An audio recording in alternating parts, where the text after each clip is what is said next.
Alors aujourd'hui, je voulais te parler d'un problème que peut-être que tu t'es posé, à savoir si une carotte peut être ramassée et surtout à quel moment elle peut être ramassée, parce que c'est ça qui nous intéresse. Je te pose la question et je nous pose la question parce que moi aussi j'ai eu cette question à un moment donné dans mon potager. Et j'ai tiré sur une carotte et je me suis dit mince, c'est pas du tout bon, c'est pas du tout prêt, c'était un petit peu décevant. Mais avant d'être déçue de tout ça, je voulais te dire que par rapport à cette carotte, je reviens un peu de loin et peut-être que toi aussi c'est ton cas. Et tu sais que voilà, moi j'aime échanger sur les problématiques que j'ai eues dans le jardin et comment j'ai réussi à résoudre les problèmes. En fait, il y a au tout début où j'ai commencé mon potager, j'avais une vision assez simple des légumes, c'est-à-dire que je voulais 3 variétés, c'est-à-dire une de légumes fruits, c'est-à-dire des tomates majoritairement, une des légumes feuilles, c'est-à-dire des salades, et une de légumes racines, de la famille des légumes racines et notamment des carottes. Et donc finalement j'étais avec ce triptyque là, c'est-à-dire carottes, salade, tomates, et le problème qui se posait, c'est que les carottes ne poussaient pas chez moi. Et donc j'adore les carottes, mais le problème c'est que ça ne voulait pas pousser chez moi. Donc j'ai commencé il y a 7 ans de ça, à lire un peu sur le sujet et à me dire voilà, il faut un sol sableux. Donc j'ai carrément enlevé à la bêche mon sol, tu vois, sur 30 cm, sur à peu près 50 cm de long et à peu près une trentaine de centimètres de large. Et j'ai fait un sillon. À peu près et j'ai mis de la terre sableuse qui venait de ma cave. Donc du sable, en fait, concrètement, c'était quasiment que du sable. En plus, c'était une terre qui avait pas vu de lumière, donc c'était assez particulier comme terre. Donc j'ai carrément transvasé toute cette terre-là, j'ai enlevé ce qui était dans mon potager et j'ai mis du sable, concrètement. Et pour te dire que ça n'a absolument pas marché, c'est que je n'ai pas eu de tomates, je n'ai pas eu de carottes. Du tout. Donc pourtant, j'avais mis aussi des graines de qualité et pas du tout de carottes cette année-là. Donc à ce moment-là, je me suis dit les carottes c'est pas pour moi. Peut-être que toi aussi tu t'es fait cette remarque, tu t'es dit oh là non mais c'est pas la peine. Et finalement, par rage on va dire, j'ai jeté le sachet en fait. J'ai jeté le sachet dans le potager comme ça en fait, à la volée. Ce que je fais souvent quand je suis un peu énervée, quand quelque chose pousse pas, je jette le sachet. Bon maintenant je suis un petit peu plus mature, on va dire à ce niveau-là, j'essaye de me donner des possibilités, mais avant c'était un peu ça, ça m'énerve, je jette, maintenant de toute façon ça sert à rien, ça pousse pas. Et c'est généralement là, je sais pas si c'est la mère nature qui me fait un pied de nez, mais c'est généralement là que ça pousse. Donc si tu veux, arrête de te prendre la tête là-dessus, des fois fais comme moi, alors ne jette pas tes sachets de graines, c'est pas vraiment une bonne idée, mais en tout cas essaye de faire des choses, essaye de te laisser un espoir, en tout cas moi c'est comme ça que je le vois, parce que maintenant depuis que j'ai vu un petit peu comment ça fonctionnait les carottes, je me prends moins la tête en fait, c'est-à-dire que je fais des vagues d'essais en fait pour la faire pousser, c'est-à-dire que j'essaye par tranche de 15 jours, un mois en fait, où je reviens sur cette parcelle, je réessaie de planter, voilà. Et mine de rien, je trouve que ça nécessite aussi pas mal d'eau. En tout cas, ça pousse vraiment bien quand il y a de l'eau, donc quand la terre est un petit peu humide. Et après, une fois que la carotte commence à se former, c'est peut-être pas l'idéal d'avoir de l'eau, mais en tous les cas, ça nécessite quand même une terre qui soit pas si sèche ou si aride que ça. En tout cas, moi, c'est comme ça que je voyais le côté sableux, et en fait, finalement, c'est pas si intéressant que ça. Donc voilà le petit conseil que je voulais te donner si toutefois tu as des problématiques pour faire pousser les carottes. En tout cas, n'abandonne pas parce que moi ça fait maintenant, ça doit faire 4 ans que je fais des carottes. Alors elles sont pas formides, il y a encore des cailloux, il y a encore des biscornus, mais tu vois, elles sont très très bonnes. Et c'est vrai que je comprends les gens qui en font pousser dans leur jardin parce qu'elles ont un goût extrêmement sucré, beaucoup plus sucré que dans le commerce. Donc voilà, donc je te souhaite plein de courage pour faire tes carottes. En tout cas, c'est pas de ce que je voulais te parler aujourd'hui, mais plutôt surtout comment ramasser tes carottes. C'est-à-dire que ça y est, toi, t'as enfin réussi à avoir tes carottes.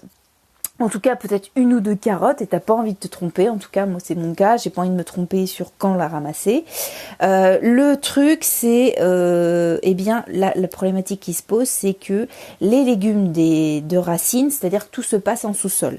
Donc, tout ce qui est carottes, radis, betteraves, panais, navets, je répète, carottes, radis, betteraves, panais, navets, toutes ces variétés-là, en fait, ce sont des légumes racines, et donc on privilégie, on va manger la racine, c'est pour ça qu'on dit légumes racines. C'est des légumes qui sont, pour moi, compliqués à faire, parce que tout se passe en sous-sol, tout se passe en dessous. Donc tu ne vois pas, par exemple, tes tomates, tu vois ce qui se passe, puisque tout se passe en l'air. Donc si ta tomate a besoin d'eau, bah, tout de suite tu vas savoir. S'il a commencé à avoir des ravageurs, tout de suite tu vas savoir. Alors que le fait des carottes, tu tires dessus et tu fais ah bon bah elle était pas prête, ah bon bah elle a été mangée, ah bon bah il y a eu des cailloux, elle est biscornue.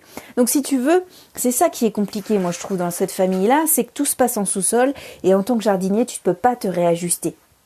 Donc néanmoins, c'est pas très très grave, ça complique les choses, mais c'est pas grave finalement, puisque la nature va te laisser des indices et on va les voir ensemble. On va avoir 3 façons de déterminer si effectivement ta carotte est disponible. Donc pour la petite histoire, comme je te disais, moi j'ai galéré pendant pas mal de temps et je te donnerai un dernier indice à la fin pour effectivement en dernier recours, si toutefois tu as pas mal de petites carottes, vraiment... voilà, histoire de pas te tromper, si vraiment t'es novice, ta première année, ça peut être intéressant de garder ça en tête. Donc le premier conseil que je peux donner, déjà c'est la date de plantation. Parce que si tu sais exactement à quel moment tu as planté tes légumes et à quel moment ça a commencé à donner, tu pourras déterminer à quel moment retirer tes carottes. En général, c'est plus ou moins 3 mois, ça dépend de ta variété. Normalement, c'est indiqué sur le sachet, donc je t'invite à re-regarder. Mais ça peut être toujours intéressant de noter à quel moment tu as semé tes carottes. Et là-dessus, comme je te disais, j'ai des méthodes pour justement noter ça et de manière un peu fluide, enfin assez fluide et assez facile, pour que justement tu saches exactement à quel moment dans ton potager tu as semé à tel moment et à telle parcelle. Donc ça, c'est déjà le premier point, c'est-à-dire que la date de plantation, tu viens de semer il y a 1 mois, je crois pas que ta carotte soit déjà disponible. Ou inversement, tu as peut-être trop tardé à la récupérer, bon, elle a commencé à se faire manger. Donc, soit en alerte, peut-être mettre justement des rappels ou des alertes dans ton téléphone. Moi, je me sers beaucoup de mon téléphone comme aide au potager. Alors, pas énormément, mais de manière intelligente et de manière intéressante pour qu'il m'aide à me dire, attention, telle parcelle arrive à maturité. Va commencer à regarder. Donc ça c'est le premier point, c'est-à-dire déjà ça va te donner une fourchette de récolte, déjà d'une. Deuxième technique, c'est la taille des fanes. Oui, forcément, si tes fanes sont toutes petites, c'est-à-dire qu'elles font 2 à 5 cm, ça veut dire que ta carotte elle est vraiment vraiment petite. Inversement, si elle est très très grosse, ça veut dire que ta carotte arrive déjà à un stade intéressant, c'est-à-dire qu'elle est à plus de 10 cm, voire plus, et ça veut dire que ta carotte commence à être prête. Donc ça peut te donner aussi des indices déjà sur le moment de la récolte. Et troisième point, c'est celui que j'utilise le plus, on va dire, c'est-à-dire que les 2 premiers te disent attention, ça va bientôt être le moment. Mais ça te dit pas précisément le moment. Le seul indice qui va te donner le moment, c'est ça, c'est la circonférence en fait qui va sortir. C'est-à-dire que au pied de ta carotte, tu vas regarder, tu vas voir un peu de orange qui va sortir. Et quand elle commence à sortir un petit peu, sans que tu creuses, il faut pas creuser, parce que si tu creuses, ça veut dire que normalement ta carotte est pas prête. Mais si tu enlèves vraiment en surface les petits cailloux et autres, tu vas voir que ta carotte va ressortir un petit peu, tu vas avoir du orange. Ça c'est intéressant avec les légumes racines, c'est que souvent ils ont une couleur qui est très différente de la terre, et donc tu vas voir tout de suite, par exemple les radis tu vas voir le rose, les carottes tu vas voir le orange. Je trouve que c'est super sympa, parce que c'est très coloré et que c'est un petit peu comme un système de couleurs. Dès que tu vas voir ta couleur qui va sortir, ça veut dire que tu peux récolter ta carotte. Donc ça veut dire vraiment que la circonférence, tu vois le début en fait de ta carotte. Tu vois déjà d'une la taille qu'elle va faire en termes de diamètre, donc ça c'est intéressant, parce que si tu vois un tout petit diamètre, tu vas faire non, ça m'intéresse pas. Et en plus de ça, ça va te dire c'est bon, c'est prêt, je suis prête à sortir. Donc ça c'est intéressant. Donc ça c'est les 3 points que je pouvais te donner pour t'aider à savoir à quel moment récolter ta carotte, en sachant qu'il n'y a pas de règle absolue pour récupérer tes légumes. C'est toi qui vas voir. Et justement le dernier indice que je voulais te donner, si vraiment tu es débutant, que c'est ta première année en carotte, ce qui peut être intéressant pour toi, c'est de faire des tests. Et oui, malheureusement moi c'est ce que j'ai fait. Il y a des moments j'ai tiré sur mes carottes et j'ai fait c'est pas terrible. Mais c'est pas grave, parce que déjà d'une, ça va te permettre de goûter. De 2, ça va te permettre de voir les problématiques que tu as. C'est-à-dire que, comme je te disais, les problématiques de ta carotte, c'est si elle est biscornu, ça veut dire que tu as peut-être pas mal de cailloux, donc ça peut être intéressant de le noter pour l'année prochaine.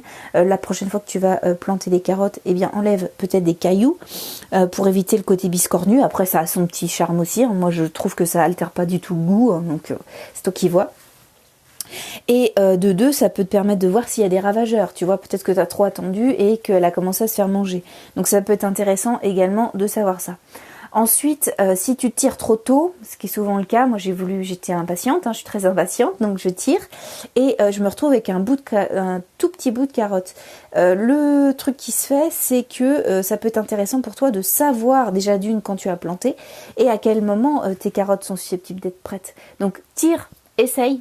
Si vraiment tu te mets le doute, si vraiment tu sais pas trop comment faire, tire sur une carotte, fais un essai et puis à partir de là tu verras si tes futures carottes seront prêtes. Ça peut être intéressant si tu as une parcelle assez intéressante. Si tu as pas mal de carottes en attente. Si tu n'en as qu'une, suis les conseils précédents plutôt, parce que ça serait dommage quand même de tirer sur une carotte qui n'est pas du tout prête. En tous les cas, moi ce que je voulais dire, c'est qu'il faut se faire plaisir. La carotte, c'est hyper sucré, c'est hyper bon pour la santé. Moi, je suis super contente d'en avoir dans mon jardin et j'espère que toi aussi. Qu'est-ce que je voulais te dire d'autre ? Eh ben, écoute, c'est le moment de planter du navet, des panais ou même des poireaux pour cet automne ou même début d'hiver. Donc, si tu veux plus de conseils là-dessus, parce que moi, je vais commencer à préparer l'hiver. Hein, mine de rien, il faut avoir à peu près un peu d'avance là-dessus. Donc, je vais commencer à semer pour tout ce qui est chou-fleur et autres pour cet hiver. Ça peut être sympa. Si tu veux plus de conseils, qu'on aille plus loin, tu peux t'inscrire à ma mailing list. J'ai laissé un lien dans l'intitulé de mon podcast ou sur mon profil. Tu pourras trouver ça. Sinon, tu peux m'envoyer des mails sur Facebook ou Instagram, il n'y a pas de problème. En tout cas, je suis toujours friand de questions. Voilà, écoute, j'espère que ça a pu t'aider et que tu vas avoir des bonnes carottes pour cet été. Ça serait super. En salade, c'est génial. Et même, généralement, elles n'arrivent jamais jusqu'à la cuisine. Moi, je les mange directement dans le potager. Elles sont tellement bonnes. Écoute, jardine bien. Passe une excellente journée. Moi, je te dis à demain pour de nouvelles aventures au jardin. Salut!